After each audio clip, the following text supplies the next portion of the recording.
Welcome, Sahar. And she is a business intelligence developer and a data analyst. And she has written in the data analysis section of the book. The title of her story is Turning a Jewelry Fair into a Gold Mine of Insights. Now, Sahar's article really emphasizes that growing importance of adaptability, empathy, continuous learning, all in this modern business analyst. And she highlights how an analyst must evolve beyond static techniques to remain effective in this very, very people-centric, very dynamic environment. I want to start off asking you, Sahar, what made this data opportunity easy to overlook at first, at least in the case of the jewelry fair?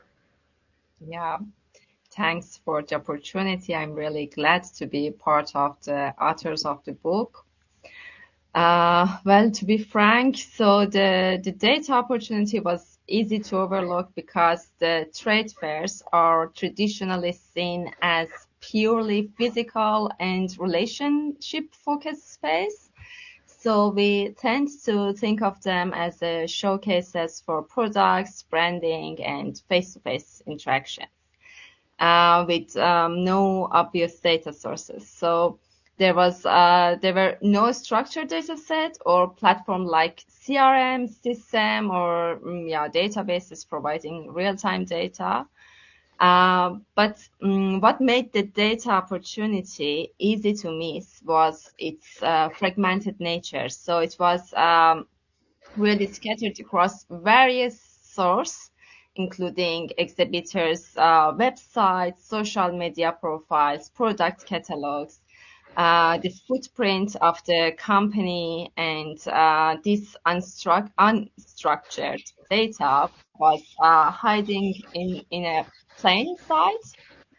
But once we reframed the freight trade as an ecosystem of companies, each with its own digital footprint, marketing strategy, positioning, we start to see how that information could be aggregated and analyzed. So um, it was really different web scraping to pull publicly available data, text mining, and sentiment analysis on social media, dimensions, comments, everything.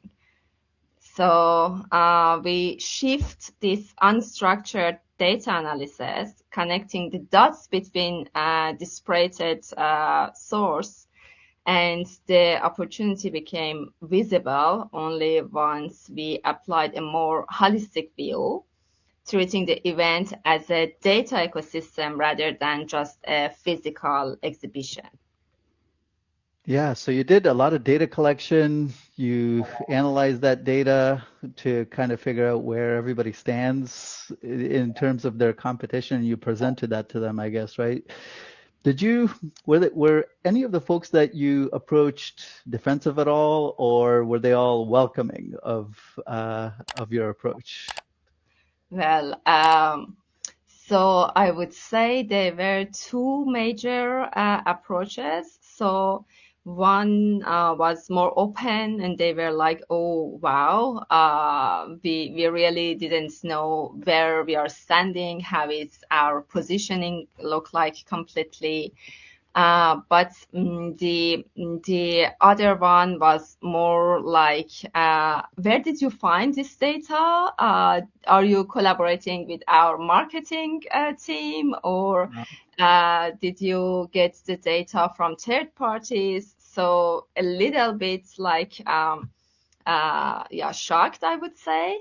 But in general, what we really tried to do was to not just present them some metrics and KPIs, but to really give them a narrative framework that they can connect strategically and emotionally to understand where exactly they are and what this means to them. So how to act on this data. So the data visualization and the narrative context, both of them help them to create a buy-in emotional moment that they could look at it as a strategic guide. So it was very interesting.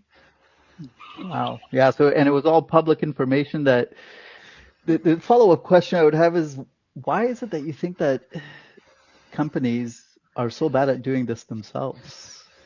It has two sides. So one is when you really it's in any personal and professional life.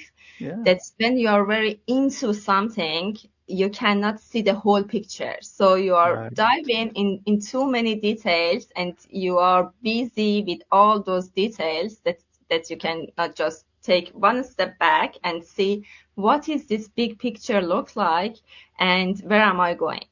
So Yeah. So you think it's mostly because they're just too deep in their own situations to be able to kind of have the right perspective to approach the situation from. Okay. yeah, Understood. exactly.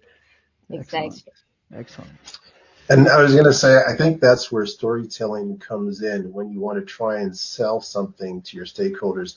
So how much of storytelling do you think influenced stakeholder buy-in? It's I would say it's one of the most important criteria because just X increased by 10%, it has really zero meaning. But when you understand that actually this X increased 10% has this effect and can help us in some point or can robust our success.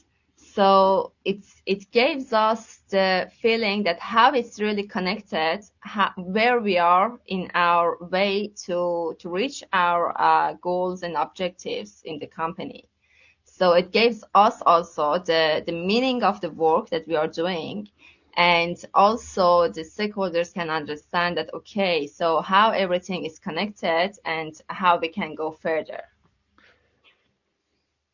Excellent. Well, thank you very much, Sahar. Much appreciate you being on this interview and also for your contribution of your story in the Evolving Analyst book. Much appreciated. Thank you so much. It was a pleasure for me.